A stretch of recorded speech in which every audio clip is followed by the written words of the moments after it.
morning, guys. I think it's pretty clear I'm not Peter. I'll just start with a video. For 125 years, Sanitarium has been nourishing Aussie families with affordable, healthy food. Helping people to eat well and move more. And giving food and hope to people in need.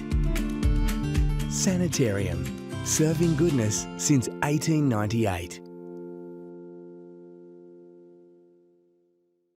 Well, morning everybody, and I know Dave likes to get everybody comfortable by identifying how many human synergistics practitioners there are in the room.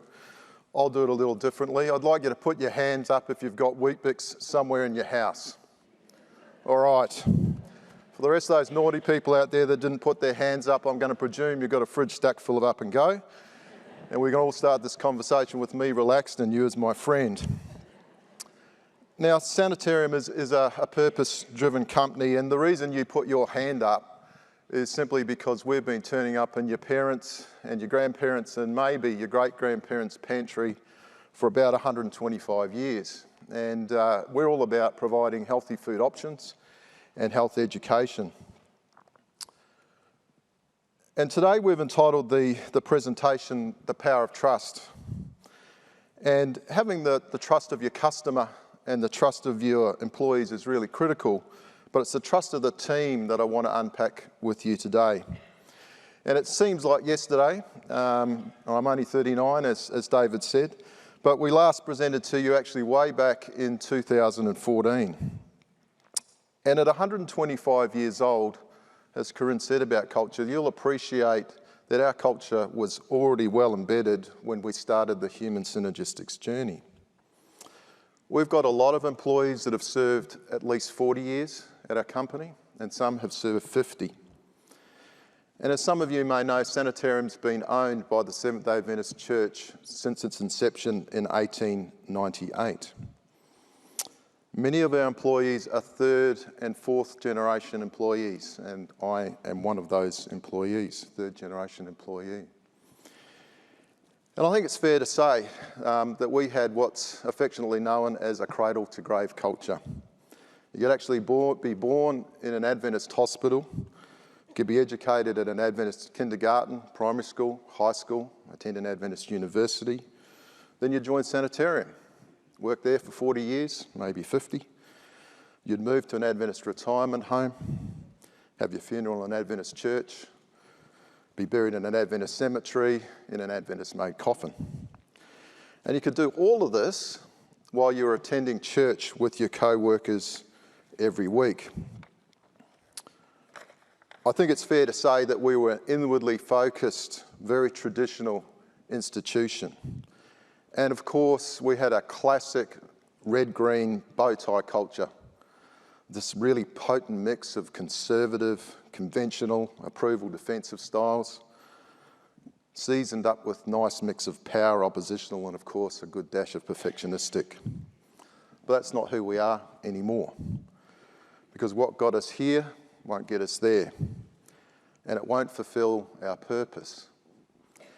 The vast majority of the 1,300 people that work for us today are not of a Seventh-day Adventist background, but they love working for Sanitarium and they strongly identify with our purpose.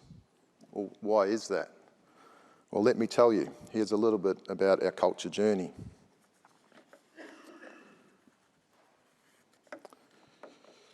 We've been with human synergistics since 2011, and we've been really intentional about asking people to be on the bus or off the bus for 12 years now. And we've invested heavily. LSIs, OEIs, OCIs, LIs, MIs, and CSS. Sounds like a rap song, doesn't it? You name it, we've lent into it. And these tools are actually part of the way we do business today. Culture is very, very important to us. We see it as a key enabler to our strategy. In fact, many people in our organisation say that Sanitarium's culture is now our secret sauce. So today I want to talk to you about two examples of where our culture's been tested. First of all, an example under pressure, and then one in significant growth.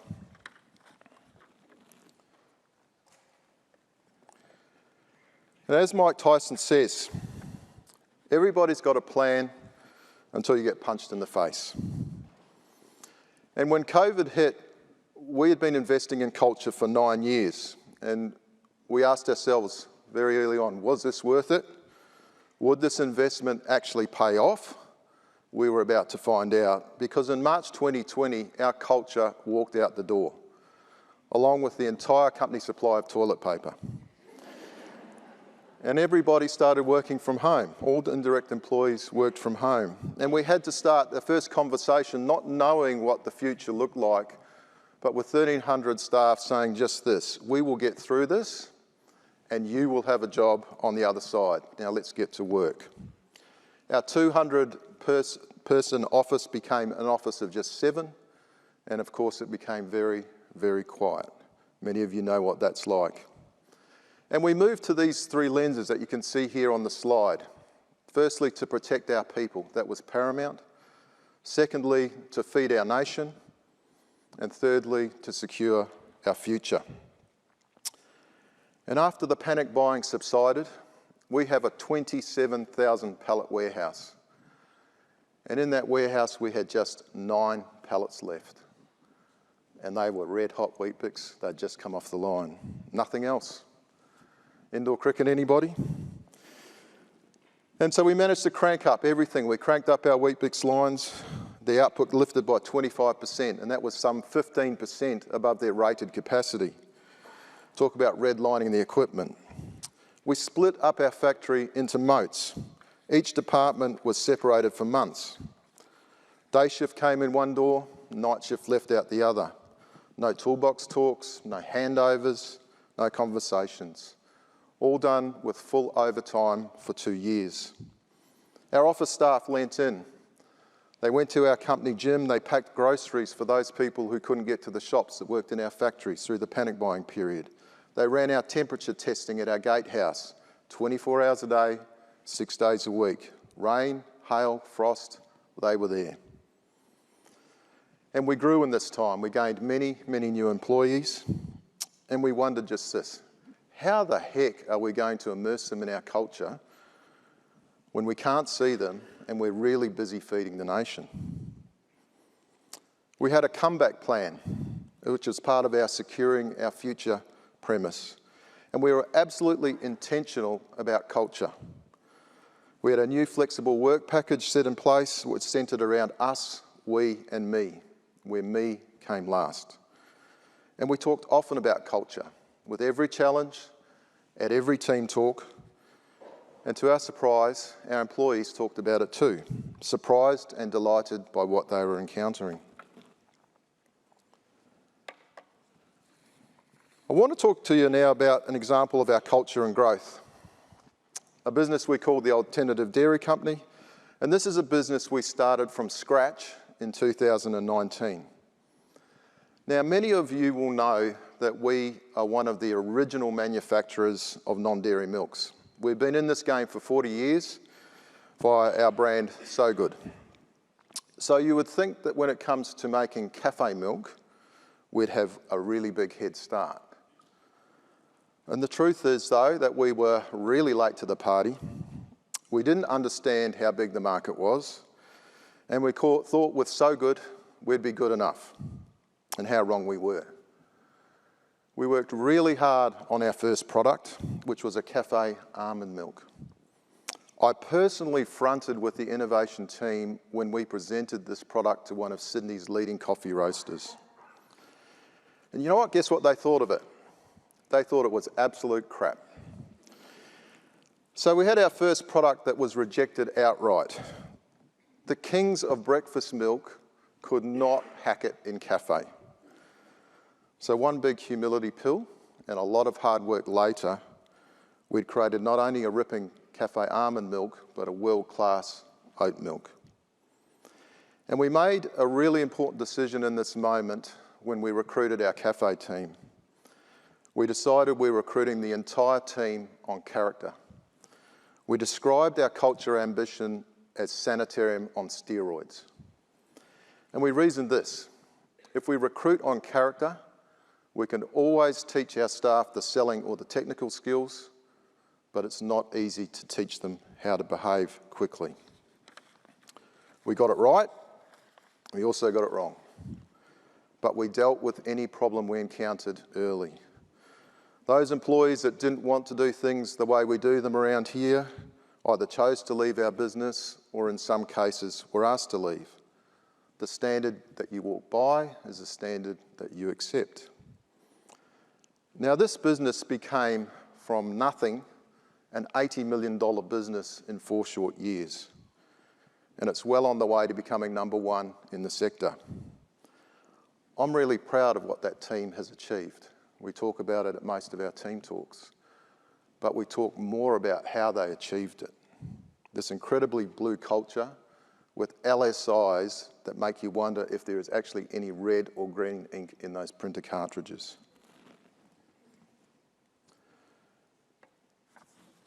As I said, we've had 12 years of investing in culture, and that's enabled a number of other achievements. I have no doubt that the investment in culture as a strategic enabler has led to our commercial success. There is a causal link between the two.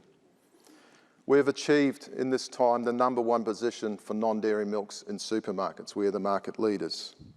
We were awarded the Woolworths Supplier of the Year out of 5,000 suppliers in 2020 and Logistics Partner in 2022. And we've achieved the number 1 position in the breakfast aisle. 12 years ago, when we started this journey, we were a distant number 3. In 2013, we moved to the number 2 position, and in 4 of the last 5 months, we've now attained the number 1 position in the breakfast aisle. On top of that, we've grown a lot. We're 50% larger than we were the moment we went into COVID. It took us 121 years to get to 400 million and 4 more years to get to 600, and this year will be nearly 700. And so you can imagine the stress and the strain and the amount of new employees that have joined us in that time. We've been capacity constrained through that period as well, and still we grow and still we have to recruit so that we can meet our customers' needs and partnership requirements. I recently went to our sales conference in Hamilton Island just a few weeks ago, and I was absolutely taken back when I asked people to put up their hand and say, is this your first or second conference? And 33% of our people put up their hand and said this is their first or second conference. And why do I say that? Because culture is incredibly difficult to scale to the edges of the organisation. We have 1,300 people in our organisation, and it can be really diluted if you're bringing on people in large numbers. I'm incredibly proud to say this. All of those teams have improved their culture outcomes, and the recruitment does matter. If you get it right with the people coming into your organisation, it does matter, and investment in culture also matters. I just want to share with you now a snapshot of our progress. And you can see here on the left-hand side of the graph, we've mapped out the blue, red and green lines of the various culture styles. And as you can see there, back in 2011, we started as an incredibly dominant red-green culture. In 2023, as you can see from this graph, we're now blue above the 50th percentiles in all styles, and red and green is below the 50th percentile. So I'll just step you through the circumflex progress over the years. So as you can see here, and it looks remarkably like one of those bottom 10% ones that Corinne showed us before, this is where we started in 2011. In 2013, we started to move. 2015, we continued our journey. 17, 20, and now 2023. Got bluer and bluer and bluer. I think it's fair to say now that 12 years later, Sanitarium feels different. It is different. Culture's a living, breathing thing. It's in you. It's with you all the time, every day. And finally, where to from here for us? We have this mantra in our business around starting again. We don't accept that the journey's ever finished. We do love to celebrate the milestones. The number ones are great, but it's not the end of the journey. We haven't fulfilled our purpose. We will start again.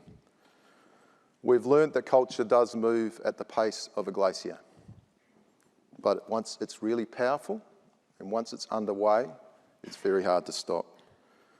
And to steal a line from Pantene, it won't happen overnight, but it will happen.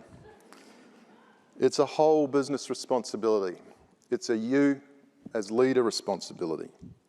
It's the biggest leadership privilege you'll ever be entrusted with.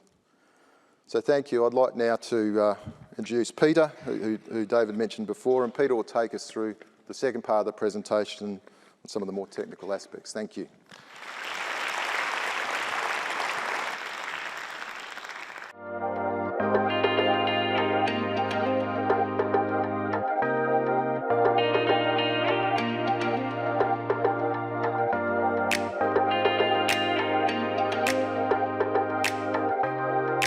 We invest heavily in our leadership development, and our Leaders Edge conference is a critical part of that. Each year, we bring together 120 to 130 of our most senior leaders to explore key global leadership issues. This year, we designed a program around the theme Reimagine. This is my first Leading Edge conference since I've joined the organisation, and it's amazing. The network and talking to people here, it's great. Everyone's got ideas to take back to their teams, and everyone's already discussing topics. I can't wait to get back and apply some of the stuff we've learned. One thing that I've really noticed is a feeling of openness, an openness to exploring new ideas and reimagining what leadership will be for Sanitarium in the future.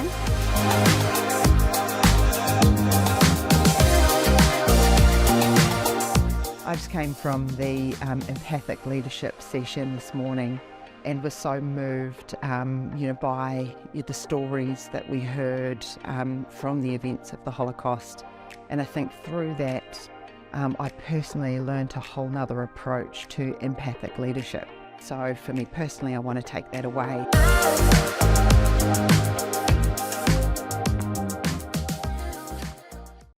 Thanks, Todd, and good morning, everyone. Thanks for coming out today and allowing us to share some of our story. I will just start with a slight correction. I haven't been called hot in a very long time. Very long time. My wife, I don't think, has ever called me hot. So, David, we might have to have a bit of a chat about that later on. Todd has taken you through our culture journey over the last 12 years and some of the big impacts that it's had on our business. Today, what I want to do is just dive a little bit into the reasons as to why that is.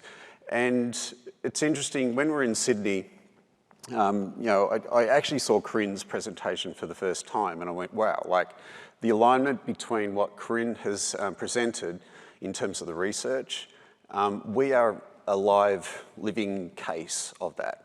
And it is no mistake that our culture has definitely got us to where we are today.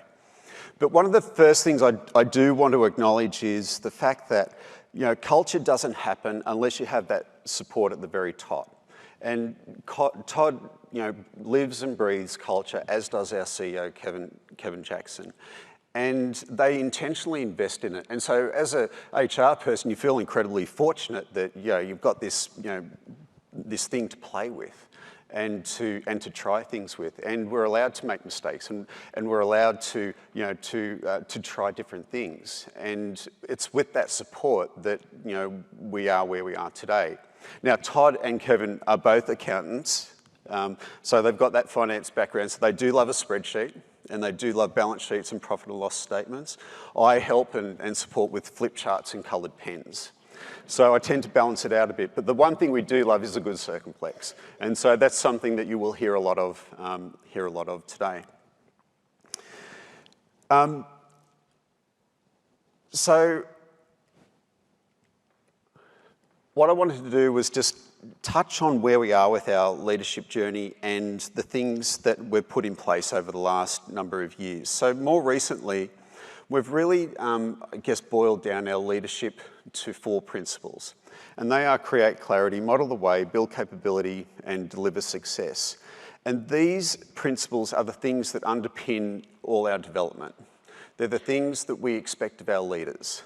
And so in simplifying our idea of leadership, enables us to really connect and to, I guess, unleash that element of culture. The other thing that we have really focused on over the last 5 or 6 years is the LSI. The LSI provides us with an ability to set expectation around leadership at an individual level. As David said earlier, it creates a common language for us. And when it comes to leadership, it really does focus down on that individual development process. You can do all the workshops in the world, but you can't, unless you actually change at that individual level and you have that awareness that Corinne was talking about, that's where the magic really happens. The other thing we've done is Todd actually showed our culture journey over the last 12 years or so. When we measure our culture, we also use the Organisational Effectiveness Inventory, OEI for short, to help understand how we can actually change our cultures. What are the levers that we can actually pull? And there's 31 of them. And they're grouped into 4 clusters around mission and philosophy, structures, systems, technology, which is really about job design, and skills and qualities, which, when it comes down to it, is purely about leadership. And that's the area I really want to just dive into now. Whenever we've seen changes in our culture, we see changes in these levers. So this is the thing that actually pushes our culture out. And it's no coincidence that that is actually the case. Corinne touched very much on the whole concept of trust.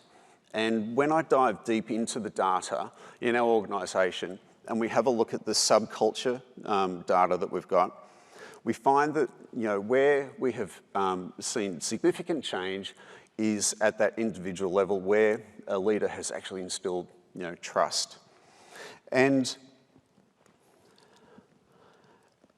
I just want to unpack this a little bit because I love a good model as an HR person, and most HR people do love a good model. We like at least half a dozen of them just to keep in our pocket. But this is the trust model by David Meister. And David Meister talks about trust in four areas. The first one is credibility. Does a person have the knowledge and the experience to do their role? Are they knowledgeable? Do they know stuff? Reliability is all about does a person do what they say they're going to do? Do they commit? Do they follow through? And the third one there is intimacy. Do they have a relationship with their people? And that sits above self-orientation. Self-orientation is simply, am I in this for myself, or am I in this for others? Do I focus on me, or is it about the team? If those 3 factors are greater than self-orientation, then trustworthiness can exist. If self-orientation is actually greater than those 3 factors, then trust is actually very hard to engender. And then I'll look at the LSI. So when we talk about the LSI, it's a series of questions, items, and trust is key to pretty much everything that drives the LSI. So with the styles humanistic, encouraging, and affiliative, trusted by others is actually number 1 on those particular styles. So is this person trusted by others? Are they, can I actually trust this person? In achievement, earns others' confidence and respect. It's the number 1 item. Self-actualizing, respected and well thought of is number 1. So trust, runs through not just the LSI, but also into that model and is incredibly aligned to the whole concept of trust. So what I want to do is just share with you a story just to bring this to light for you. So this is a story about a guy called Raymond. Now, Raymond obviously isn't his real name, but why would I use Raymond? Everybody loves Raymond. Thank you up the back. I had to get one dad joke in today. So Raymond has been with our organisation for 28 years. He's an incredibly knowledgeable person. He's in the production area. He's a Mr. Fix-It. And a couple of years ago, he went onto one of our sites in a leadership capacity. And when he went there were a lot of improvements that really needed to be made. But when I have a look at Raymond, this is his LSI 2. So you can see here, incredibly constructive, very, very strong leadership style. 12 months ago, he was actually part of our Emerging Leaders program. Now, Raymond's been with us for 28 years. He's not that young, in terms of emerging leaders, but he has this passion for learning, and he wanted to know more and more about leadership, and so he went onto the Emerging Leadership program. And on that program, we use the management impact, which looks at the impact that he has on others' behaviour. Now, it's an incredibly constructive profile. So Raymond is, very well liked. He has a very big impact on his team. And in his first 12 months, all he did was spend time on the line with the production team, getting to know them, understanding how their jobs, what their pain points were, talking to them, building relationship, and asking them what he can actually do to help them. He is a person that has an incredible amount of knowledge that could just put that into action straight away, but that's not what he did. He just simply asked the question, what can I do to help you? When we did our culture assessment this year, this is what happened. So you can see here with those leadership styles, some of those styles have actually, those factors have actually tripled, some of them have doubled.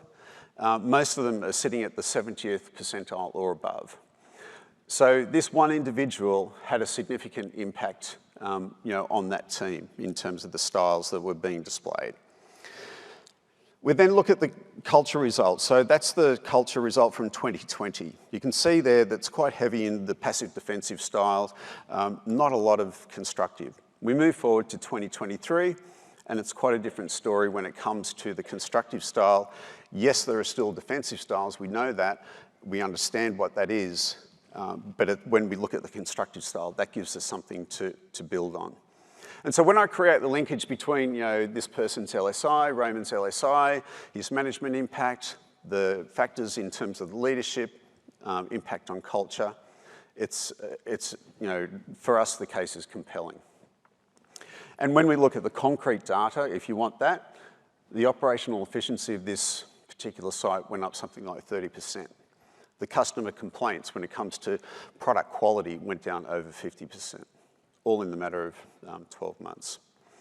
So for us, culture is a compelling business issue for us. And it's something that we believe just really drives a lot of our DNA and our work.